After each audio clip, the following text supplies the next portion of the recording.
who came all the way from Mumbai by afternoon flight, and again just after his speech he left for the day and he will again start traveling for Mumbai. So thank you, Ananth. You have given your valuable time. Ananth is the CEO and founder of Tech Device Creative Services Mumbai and is a 3-time global award-winning digital marketing professional, an entrepreneur, CEO, author and corporate trainer. A renowned international speaker in the field of digital marketing, social media, digital strategy, marketing research, marketing management, technology and entrepreneurship across industries and countries. He was awarded Most Influential Digital Marketing Leaders 2016 by CMO Asia and World Marketing Congress, and Best Digital Marketing Professional in India by CMO Council and World Marketing Congress in 2014 as well. He won the Global Peter Drucker Challenge Award in Entrepreneurs category among 40 countries and was also invited by Fortune 500 companies, international and global brands, business chapters of corporate and allied institutions like IIT, IIMs, Google, SPGen, BBC Knowledge, Radio City, L&D, etc. He has 30 plus years of corporate and professional entrepreneurship experience, but has also published 3 books. He has successfully conducted corporate training programs on digital marketing and social media across 27 industries and 27 cities in India as of October 2017. We are very fortunate enough to have such a dynamic personality as our next speaker. So I request Mr. Ananth to kindly illuminate us all. Thank you. This momentous occasion, grand achievement and an amazing celebration, 60th Founders Day. So hearty congratulations to all of you. I think my introduction was just too long. Like you mentioned, what I've prepared is for about 10-12 minutes so that I don't take too much of your time. The idea is to talk about industry conclave for industry-ready professionals. So when we discuss something like this, I wanted to keep it as simple and as practical as possible. Yeah. So let's talk about something as simple as my journey to start off as an entrepreneur. So I was working for about 7 years before I started my entrepreneurship journey. I was lucky enough to be able to work with some wonderful brands, some amazing companies. After which I started my entrepreneurship at Tech Device Creative Services. We started in March 2010 and we have worked across 6 countries so far. But the main reason I would say is something which really helped me to be where I am today, even though I honestly believe that I am still at an infancy stage of my career and there is a long way ahead to go. There is a long journey ahead with a deep learning curve. Whatever we have been able to accomplish, I think I owe a huge part of it to education. So my education background, my academic background helped me immensely to get jobs at wonderful organizations with amazing corporates and eventually give me the confidence to build a company of my own. So I think education is something which is core and it's a crux, it's the heart of all of us, right? And something very specific that I would like to share is something very special about India. I think India is one of the very few countries wherein they put so much importance to education. Did you know that India is the only country wherein parents literally sacrifice everything they have, their aspirations, their dreams, so that their kids can get the best education in the world? I think I'm proud to be a part of such a wonderful nation where education is given such an amazing, humongous level of importance. The right set of education helps us not only choose a career path for ourselves, but helps us interact with the right set of people, meet with the right set of audiences over a period of time. Yeah, so the moment I hear the word education, the first name that comes to my mind is Dr. Abdul Kalam. Yeah, so he has inspired and touched millions of our lives over the years in so many different ways. His speech, his books, the way he has presented himself across continents has made us all proud Indians. And there is so many things that he has inspired and taught us over the years. But there is one particular quote of Dr. Kalam which has got deep rooted into my system and belief. So paraphrasing Dr. Kalam's quote here, if 4 things are allowed, having a great aim, acquiring knowledge, hard work and perseverance, anything can be achieved. I think that is very true, right? Just having these 4 things, we can literally do anything we want as individuals or professionals in our lives. So as I stand in front of all of you today at the Industry Conclave for Industry-Ready Professionals, I would like to share 4 points that I feel will really help us all if we integrate it as part of our lives. The first thing is obviously academic and education on its own. So having a rich academic background from a reputed institution, do you think it helps us build a career? Having a good academic background from a reputed institution? Yeah, it definitely does, right?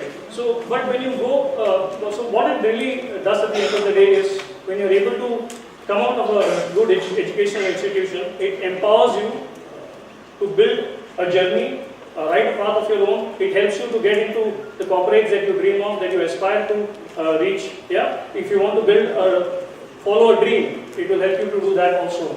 But today, organizations, when they are looking for industry professionals, are these 2 things only enough? That if I have a particular degree from a reputed institution, will that guarantee a job for me today? No, right? So when we go looking for jobs, when we are looking for building a career of our own, there are 2 more things which organizations are now asking for, which you must have also read in so many job descriptions on LinkedIn or multiple job sites today. They're asking for something called as a skill set, which is perseverance, wherein they want you to be the best in the industry. So let's say you join an organization and you become the best in that industry, in that field, as an employee of that organization. Does that company have an advantage when they have an employee who is really the best in that field? Yes, they do. And the second thing, which is very simply put, I am sure all of you must have read it in many places. They say we want somebody who has an amazing attitude at work. Have you read this? We want somebody to have an amazing attitude and amazing skill when they are approaching their work. Do you know what that means? Does it mean that I just need to enter my workplace with a smile? Every day I go to work. So what do they really mean when they say the right attitude towards the work? What they mean is they want us to be proud of what we do. And I remember this particular story that I read a couple of years ago. After the successful launch of human, man on the moon, the President of the United States was moving around and meeting and congratulating all the people at NASA. And there was one guy standing at the end of that whole line. So at the end, the President went and met him and asked him, "So who are you and what have you done? How are you here?" The man simply replied by saying, "I'm a janitor. I sweep and clean the floors, and my job is to put the man on the moon." That is the level of pride that people today want us to have in our jobs. It doesn't matter what role you start in an organization. It doesn't matter what designation you are, whether you are a CEO, whether you are a trainee, or whatever role you do. Be proud of what you do, because let's think of it in a simple way. Why organizations really require each and every one of us to love what we do. The idea is, if each one who is assigned a different role does his or her job perfectly well, what happens? What happens to the company's growth? If everybody does the job exceptionally well, the company succeeds, right? That's as simple as that. So that's the reason they say when you're bringing the right attitude to work, they mean be proud of whatever role you are in, because that helps you to foster tremendous growth, tremendous success in the way you're going to grow up in life. That's actually the meaning of academic and education as the first point. So it's not limited to having a degree or coming from a reputed institution. It's a combination of both of those, in addition to really being in love with your work that you do, being proud of what you do. Yeah. The second point that I can think of is the word or the phrase itself, industry ready. So what do we mean when we say industry ready professionals? Does it mean, why do organizations look out for industry ready professionals? It simplifies their job by spending lesser amount on training, cutting down on costs. Is that the reason? No, not really. In fact, companies today are spending billions of dollars, employee development programs, employee skill development programs, immensely, because they want their employees to literally be the best across whatever divisions they are working in. So what do we really mean when they ask for industry ready professionals? They mean they want us to handle the job that is given to us with an amazing sense of responsibility and ownership. Have you seen nowadays when you look at these job portals, they ask for people with an entrepreneurial spirit, an entrepreneurial mindset. We are looking for candidates with an entrepreneurial mindset.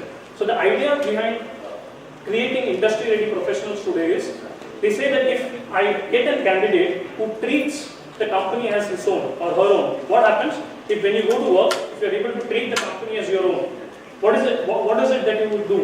It would obviously be 100 times more, right? You will give every time, every single time that you go to work, you will give 100 times of what you are capable of. Okay? So when they say treat the company as your own, does it mean treat the company's finances as your personal finances? That's definitely not the take out of this. So please don't quote me if you hear something like that.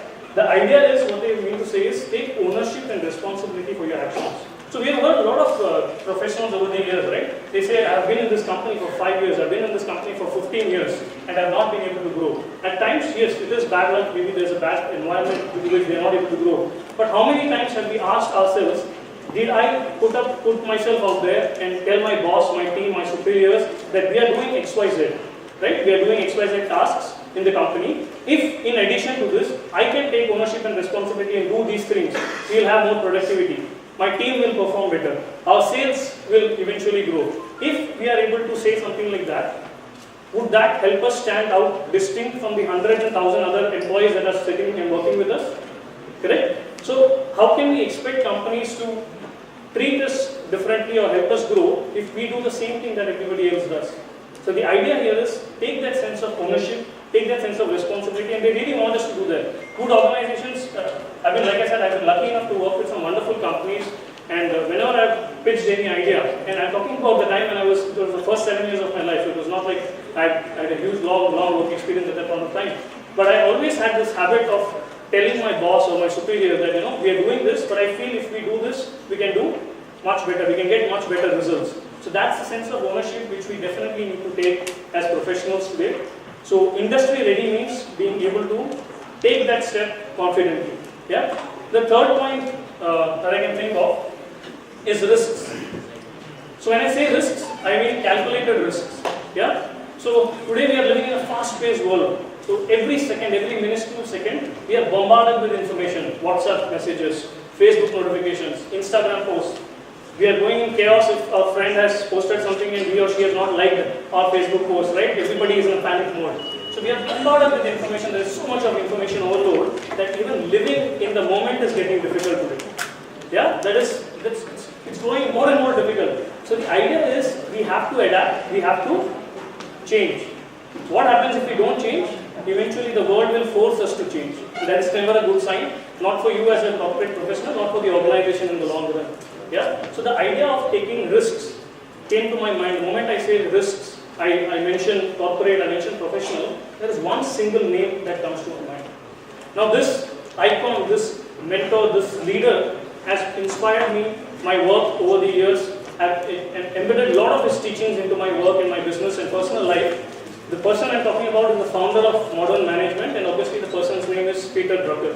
Yeah, so Drucker had this very powerful quote when he spoke about taking risks. So I'm paraphrasing again Drucker here. He said, people who do not take risks generally make about 2 big mistakes a year. And people who do take risks generally make about 2 big mistakes a year. So the advantage is, at the end of the day, make sure you take risks because you don't stand to lose anything. But if you gain something out of it, it will be an immensely rich and rewarding experience. Yeah, so that's what they mean when they say, go ahead and take calculated risks, but not at the cost of the group, not at the cost of the teamwork. So as I said, whether you're working as an entrepreneur, whether you're working as a corporate employee, teamwork is crucial.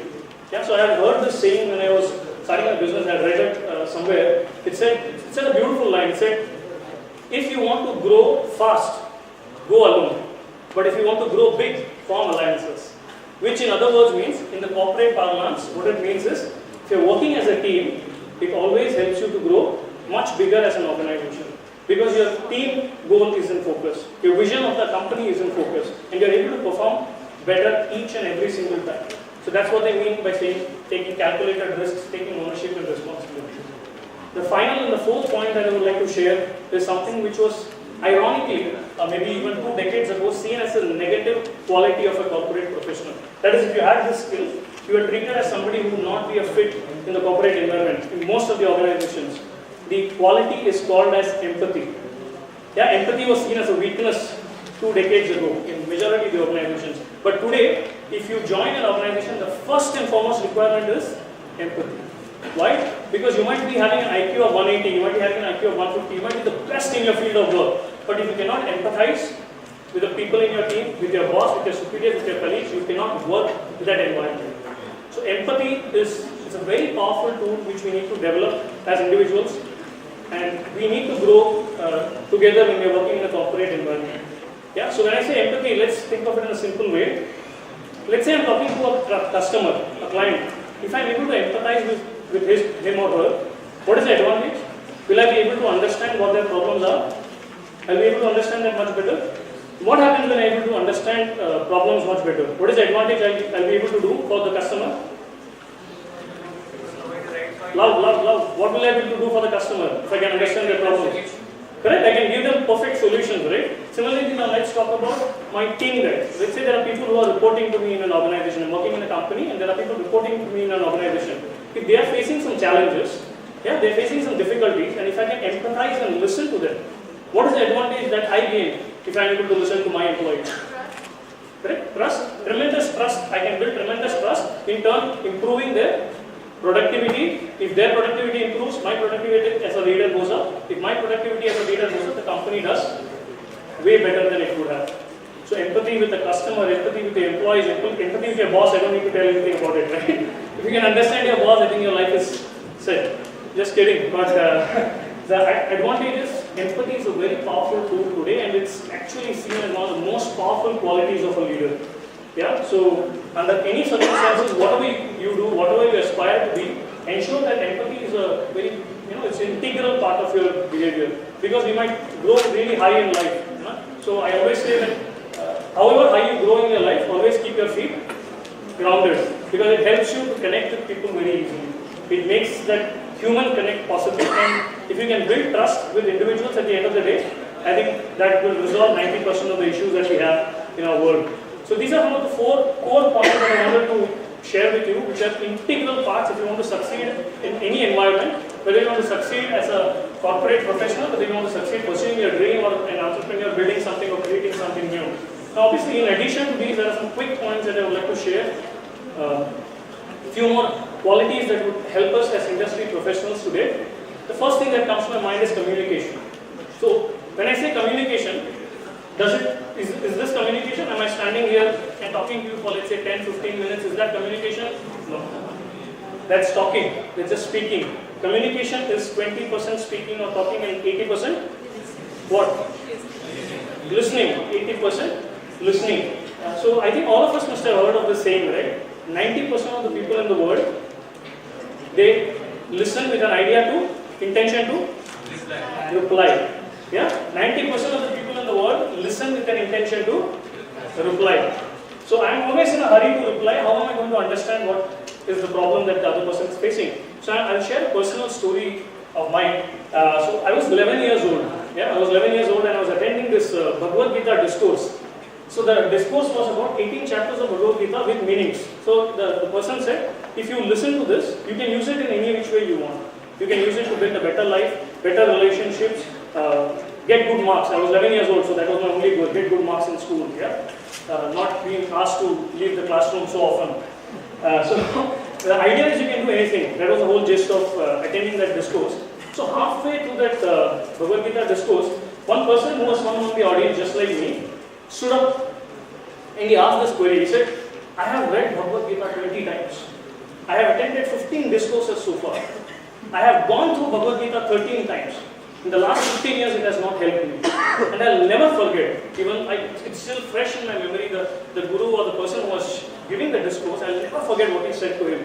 He said, you have listened to Bhagavad Gita 20 times, you have attended so many Bhagavad Gita courses, you have gone through Bhagavad Gita 13 times, but how many times has Bhagavad Gita gone through you?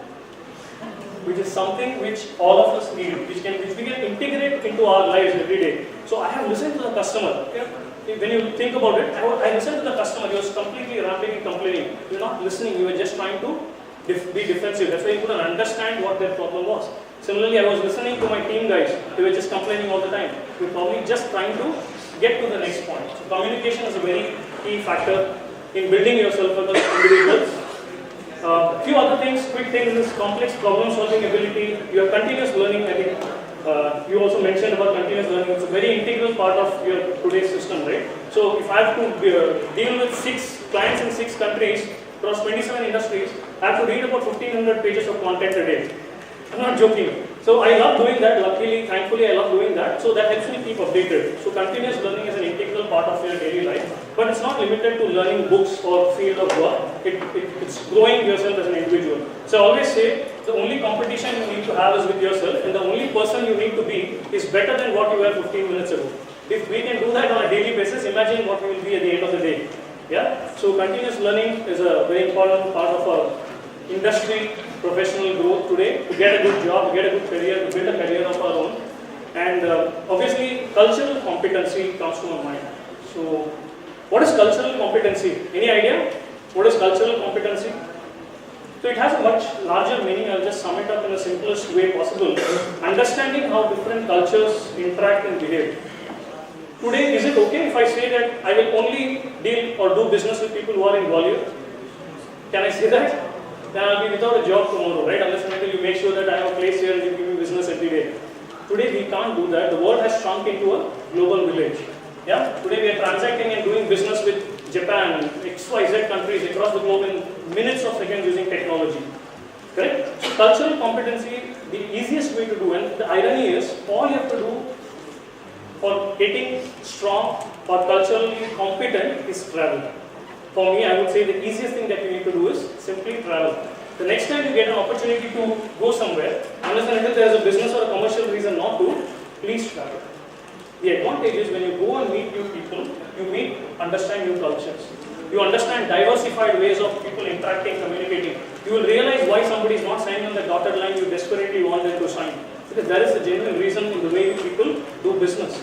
Not every country transacts business the same way. Not every individual exchanges notes the same way on business or transactions. Yeah? So that's one of the core aspects of cultural competency. The more you travel, the more you learn about new cultures, the better you get at interacting with people. Because at the end of the day, the more trust easily you can build with individuals, the better you can connect with them to do business.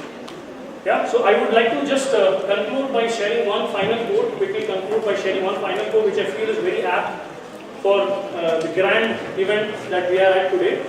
So, paraphrasing Swami Vivekananda here, he shared this wonderful quote by saying, "Arise, awake, and stop not until the goal is achieved." As simple as that. So, congratulations, MITS Gwalior again, and thank you for being such a wonderful audience.